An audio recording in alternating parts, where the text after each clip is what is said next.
Are you ready to forgive yourselves? Okay, let's try. Not easy.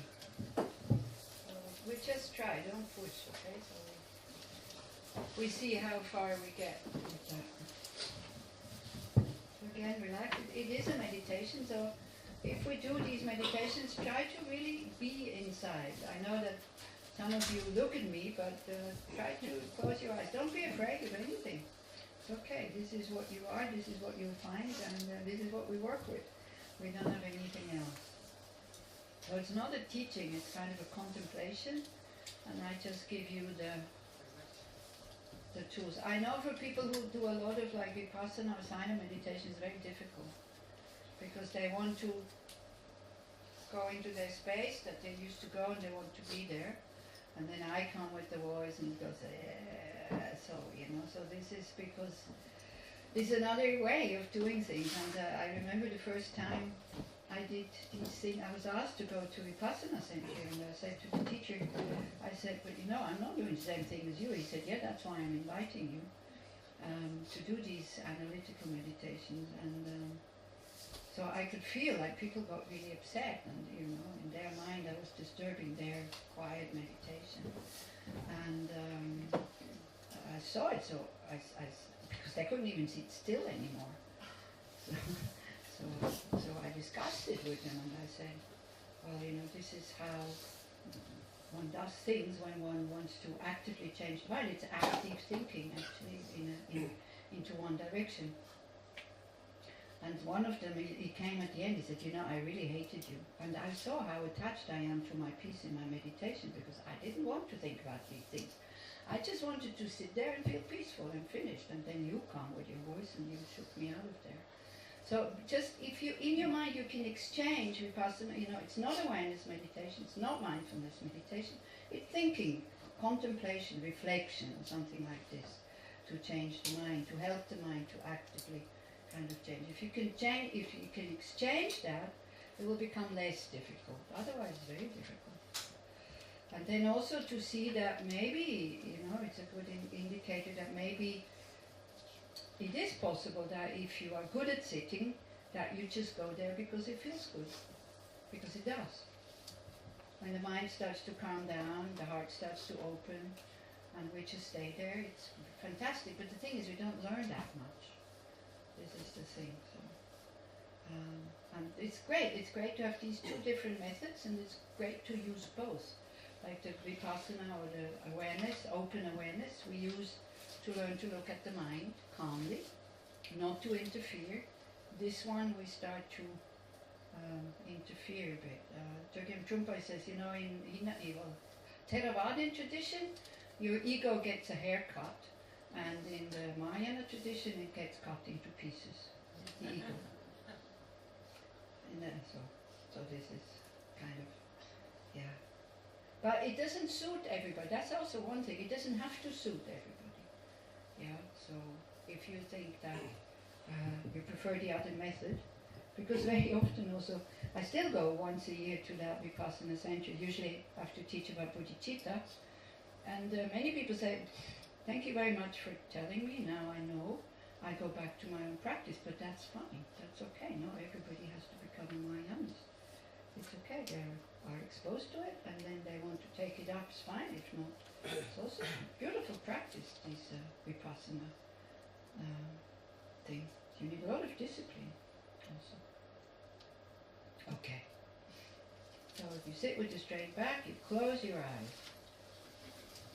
Or if you don't want to totally close them, because you're used to keep them a little bit open, but you look in the space before you.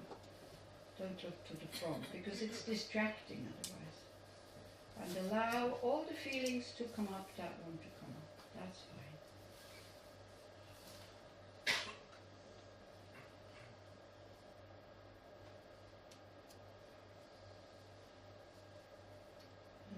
And also don't write notes.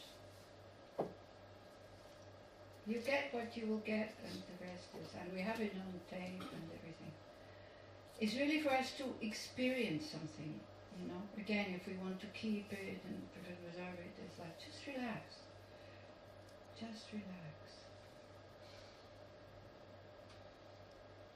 be present with whatever is. We have so few such moments when the mind is not grasping at something. Just open up. Everything is okay. And when I say just relax, then look from your own side. What does that mean for me? I have a mind who desperately wants to be relaxed. Why do I need somebody to tell me relax? And what do I do when I hear the word relax? Does that word speak to me? Does it have an effect on body and on the mind?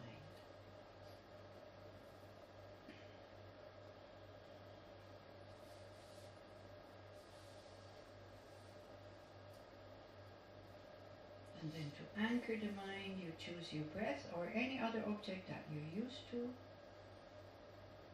And you just stay there, going in breath for in breath and out breath for out breath. If you feel that the mind becomes fairly stable, you can relax it a bit. And let the mind rest on the breath. First you need to bind it to the breath, and then you can let it rest on the breath. Whenever it moves away, don't make a big story out of it, it's normal. It's okay. Just bring it back. Game over and you start again.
If you feel the mind wants to go to sleep, either just let it go, because after 1 or 2 minutes it will come back fresh, that's fine. Or you can visualize breathing in fresh, clear, cool air in the form of light. That wakes you up. Definitely don't feel bad about it.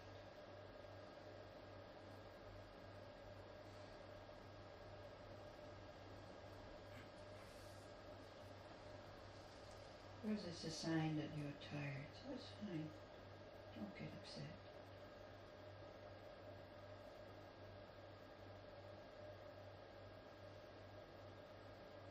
It's also a sign the mind is starting to relax. It's okay.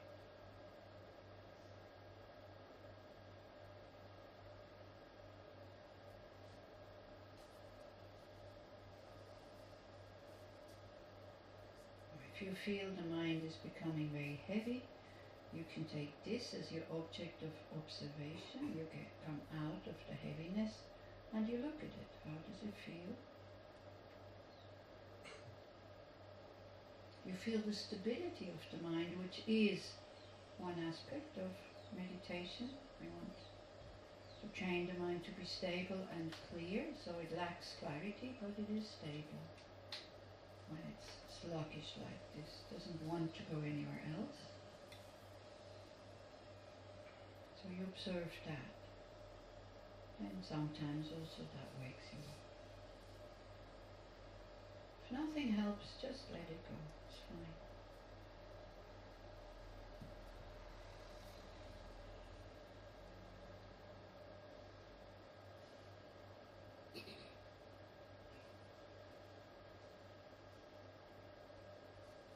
the mind goes from the breath, you just bring it back. Very simple. Not easy, but very simple.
So, as I said before, it's good if we become aware of our standards.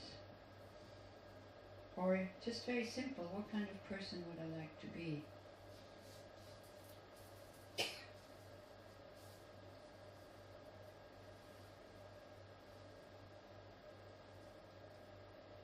And very often we are very inspired by developing a good heart, being kind and being gentle,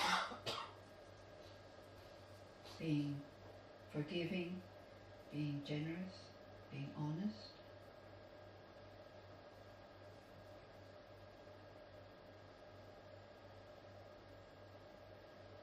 But then we see that it's very difficult to live up to these standards. So this is one thing that will help us to forgive ourselves. It's good to have these standards, but they're also very difficult to live up to. So we just honor the fact that it is difficult. Therefore, nobody is expecting me to be able to be like that, to be perfect. For the moment, it is really enough that I'm trying. And I'm putting some effort into it.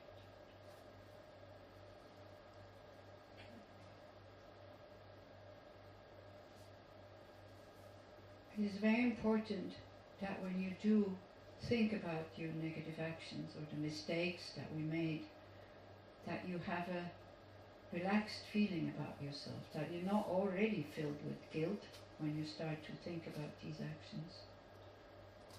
So try to develop a feeling, the way I am right now is completely good enough. Don't be afraid of that thought.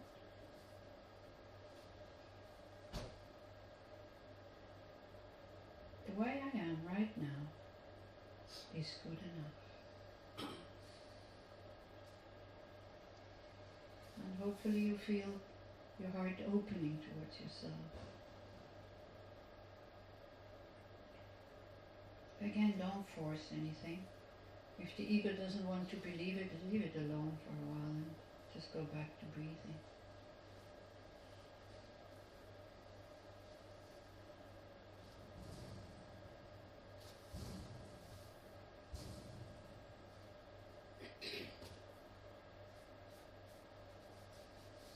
I have an intention of being a kind person, of developing a good heart, and even of being of help and benefit to others. I'm not there yet, but it's okay. At least I have the intention. Isn't that wonderful?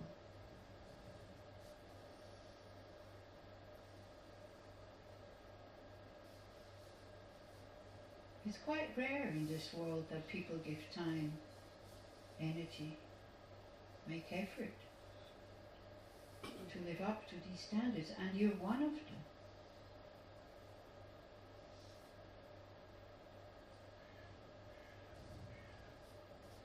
So it's so admirable, it's so rare, and it's so precious.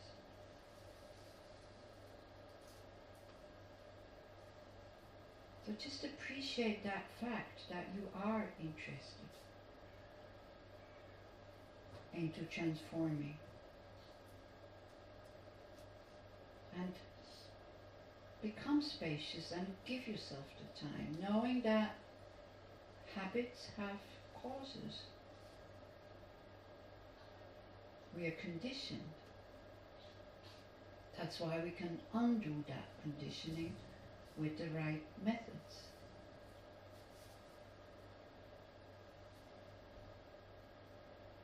But if we don't have any methods, and if we just hope and wish, and start beating ourselves up again, we won't make any progress.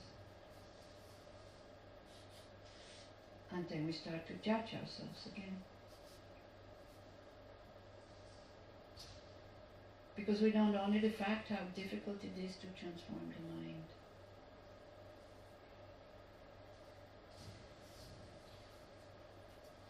And also we're not aware of how much dirt there is on the mind and how much dirt is still waiting to come out that covers the kindness.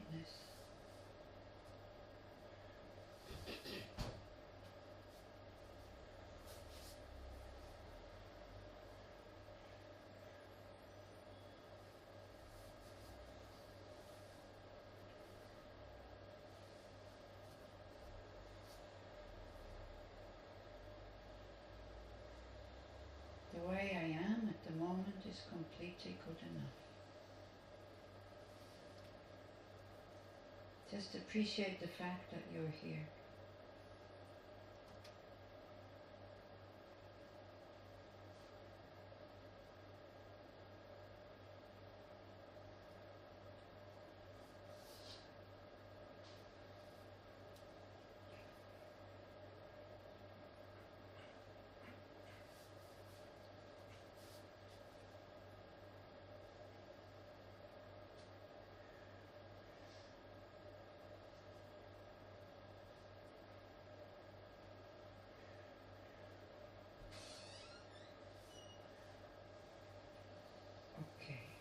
Now when you think you're brave enough and open enough and not filled with guilt, you can start thinking about the mistakes that you made. Actions made out of anger, desire, jealousy. cheating, stealing, without any consideration killing all these insects. Try to see what the mind is doing. From being totally good enough, it immediately closes up again. Don't allow it to close up like this. We're just looking with the observer.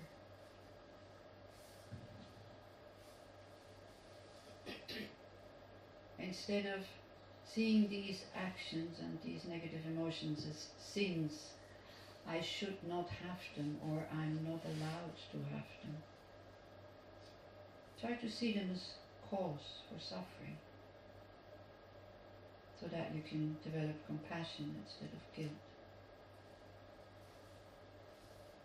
Try to see them as mistakes, based on ignorance and wrong view.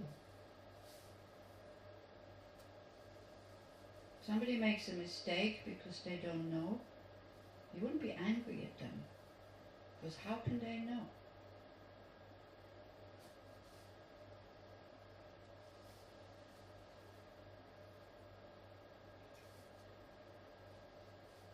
So then what we usually do, we just let go, we flush it out. And in general, one visualizes the image of a Buddha, either Avalokiteshvara, what we did yesterday, Shakyamuni Buddha, Vajrasattva, whatever you're familiar with. And for those who are not familiar with the Buddha form, try to think, how can I make up for these mistakes? How can I make amendments? Is there anything in the universe that I trust? That if I generate from my side regret, not guilt, just regret for having done these actions or these negative states of mind, is there any force in the universe that could help me purify? The same way as forgiving can heal harm. So you can either visualize a source of light, or a Buddha form, or any other form. You're not asking that form for forgiveness, because your task is to forgive yourself. Forgiving yourself means, I want to be rid of these habits that don't allow me to live up to my standards. Because I want to be happy so I can be of benefit to others. So I forgive myself for having made mistakes, because I did do them out of ignorance and habit. I don't choose to do negative actions.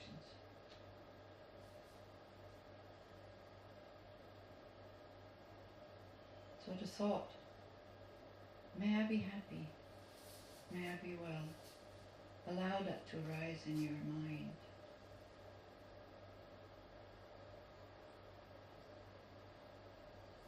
May I be happy, may I be well, may I be loving and peaceful with whatever is at the moment.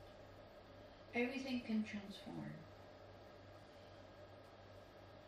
The base for transformation is there, our pure nature mind, the basic goodness, the basic wisdom. I forgive myself for all these sides in myself that I think should not be there. I have them, but they're not me.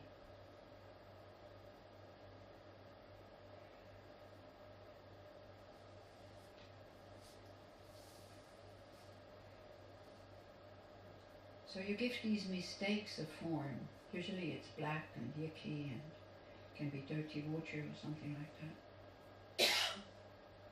Can be spiders and scorpions, whatever. The negative imprints that we create because of our negative actions. Visualize them in whatever form is meaningful to you, and then the big question, am I ready to let go?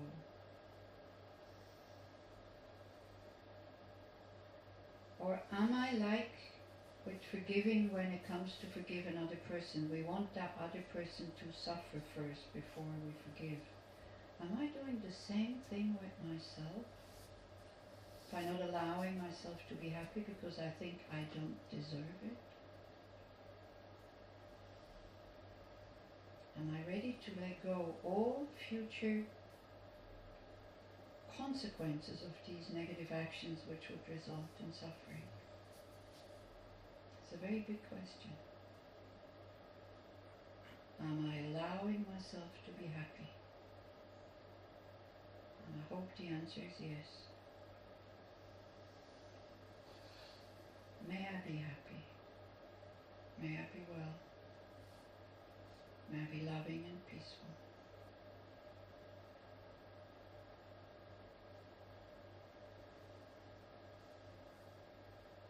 And then you visualize from that Buddha figure or from that source of light, you visualize as a help, because this is so difficult for us to do alone. This image symbolizes perfection.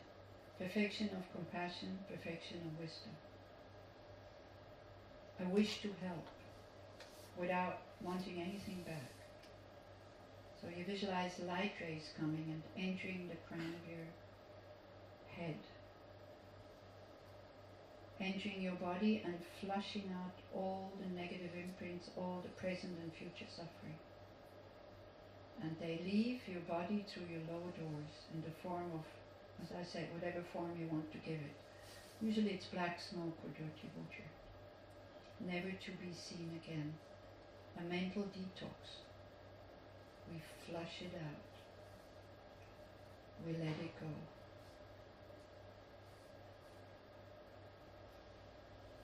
Don't hold on to the thought, I don't deserve to be happy. We have a right to be happy. We don't need to beat ourselves up and wallow in guilt. This is not making any positive transformation or difference. So just keep that visualization for a while. Everything you want to be rid of, you let it go. Not with anger, not with aversion. Just the same way as we wash dishes. The dirt, we flush it down. The clean plate, we keep.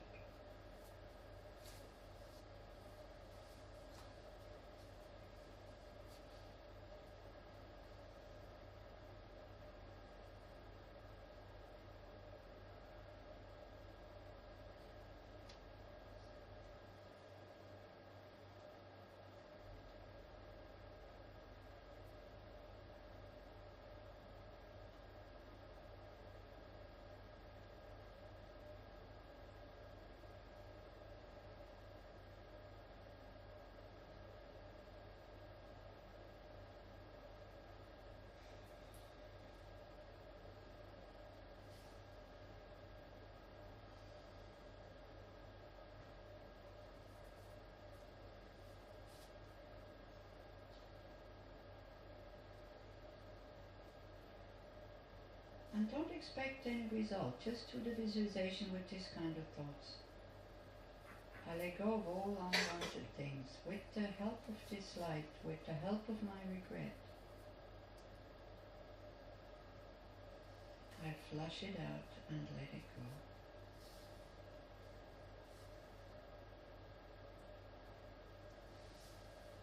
Whatever reaction comes up, notice it and let it be.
And then if you want, you can visualize that if it's a Buddha, the Buddha figure melts into a small ball of very bright light that is a manifestation of fully developed compassion and wisdom.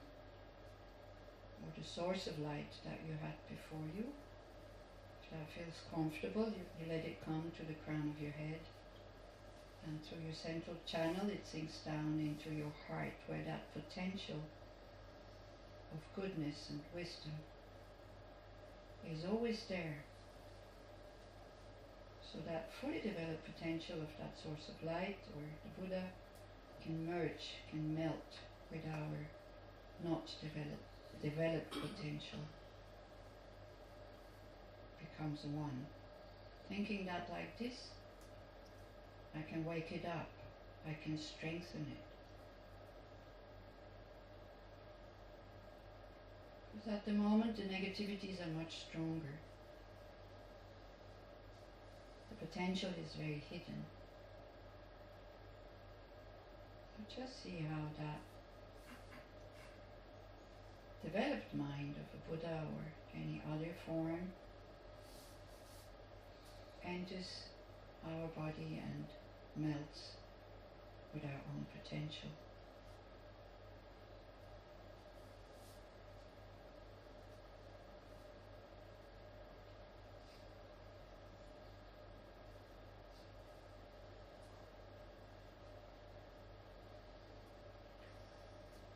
And then the last step, also very important, is a determination or a resolve.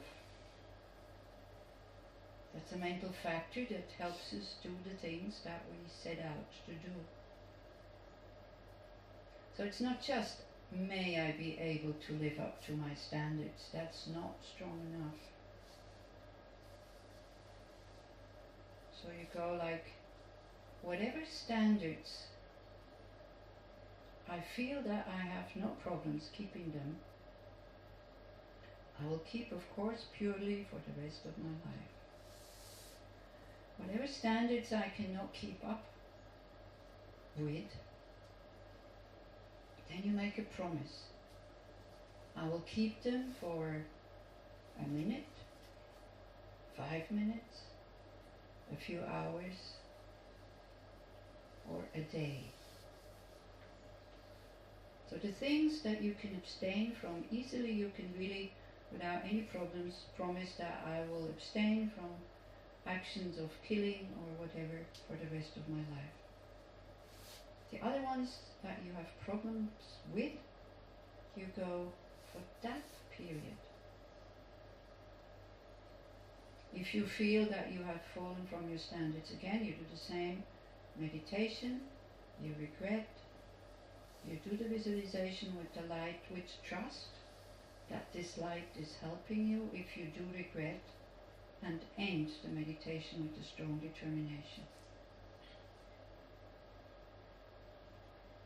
So it's not just wishful thinking that comes at the beginning. It's not, may I be able to live up to my standards, is I will live up to my standards. When the habits are very strong, you will not be able to do that, so you just purify again. Because habits are also impermanent. Habits can transform. So if we have the right tools to do it, they will transform. And these two factors of regret and determination will be great helps of this path of transformation.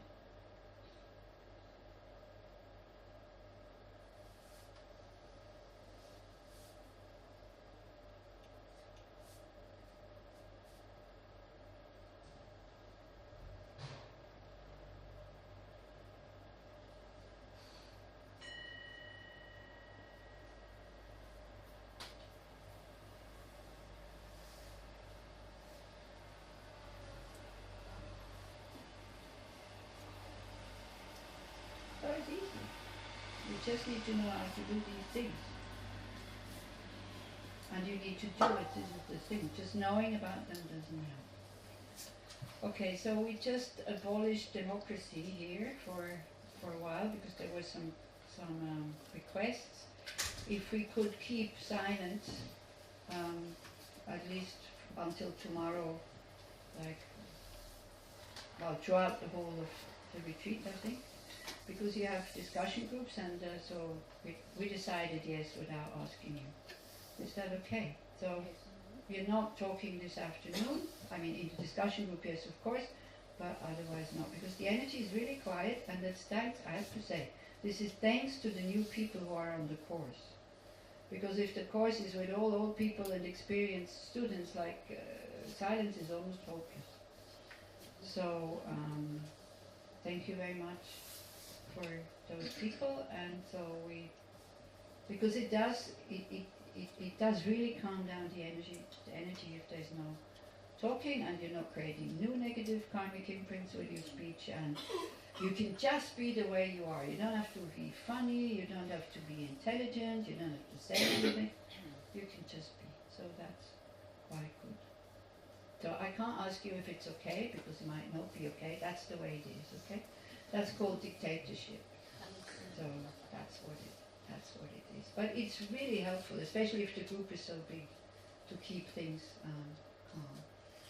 Then at 2 o'clock you come here and you have discussion groups. So again, please, if you're an older student, you say, I'm not going, it's not doing anything for me. Yeah, maybe. But maybe you can do something for the other people in the discussion group. Don't always think, whatever is like, I don't get anything out of it, I'm not going. Okay? So please do go, out of consideration for others. And you just share with each other experiences you made with forgiving. What works, what doesn't work, what made you feel worse, what made you feel better. It doesn't, we always think, if we do these methods, everything will be okay. That's not what the Buddha says. The Buddha says life is dukkha. Yeah, as long as we keep that wrong view, there will be pain, but the way we deal with the pain will be different. So we can also, for people to be a bit cautious also, and not to accept miracle cures. We can also share the experiences where it didn't work and the whole situation got worse or something like that.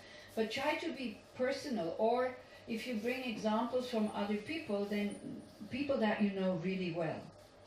People that have opened up towards you and have told you their experiences, not what you assume that you saw in them. So the best is always personal experiences, because this is what we work with, is with personal experiences, not with what other people do and think and feel. This we don't know. We assume, and then we think, yeah, they're not feeling any regret and all this. So,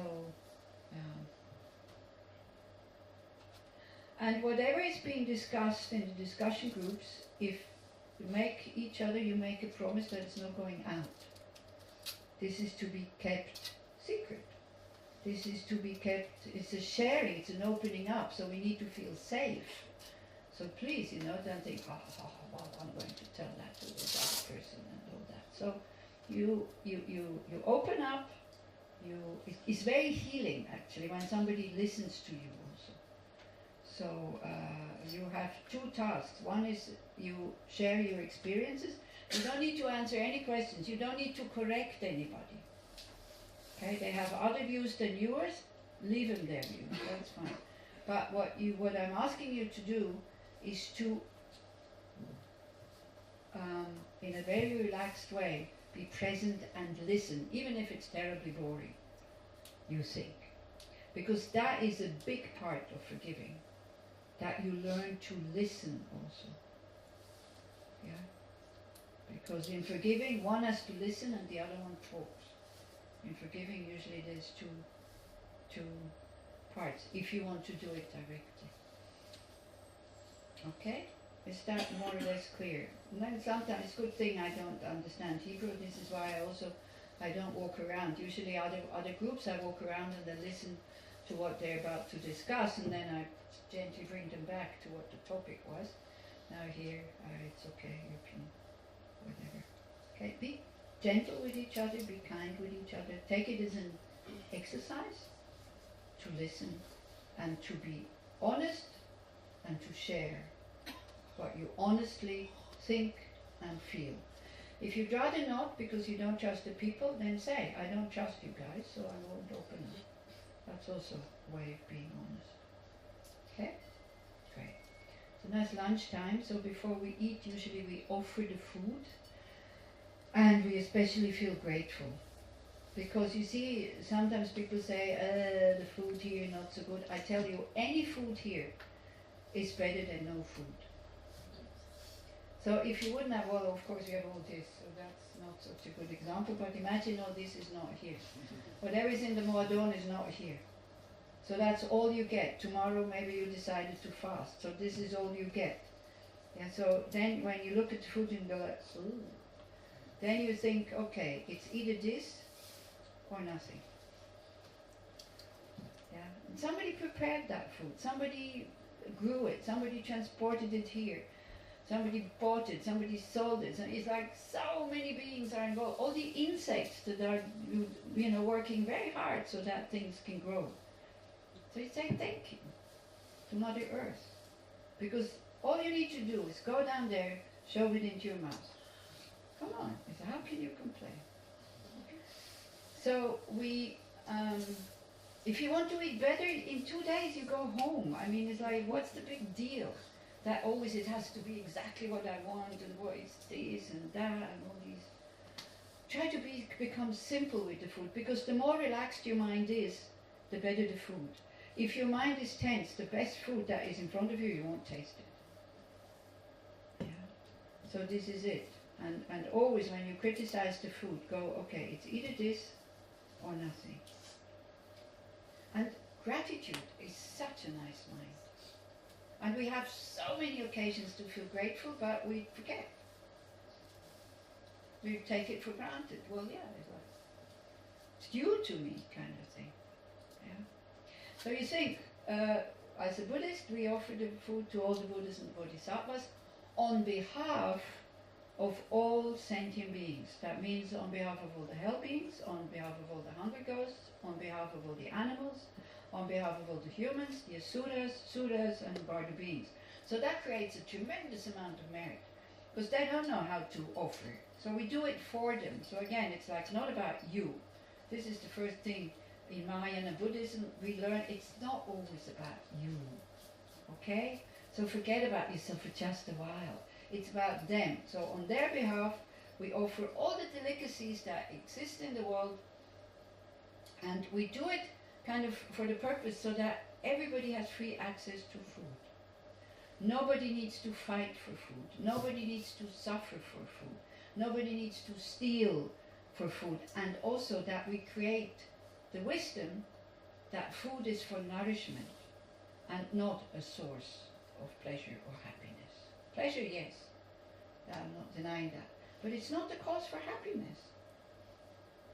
It's just, food is nourishment. If we see it as this, we would treat food so that we would see it as so precious. Because without food, we get the sickness of dying of hunger.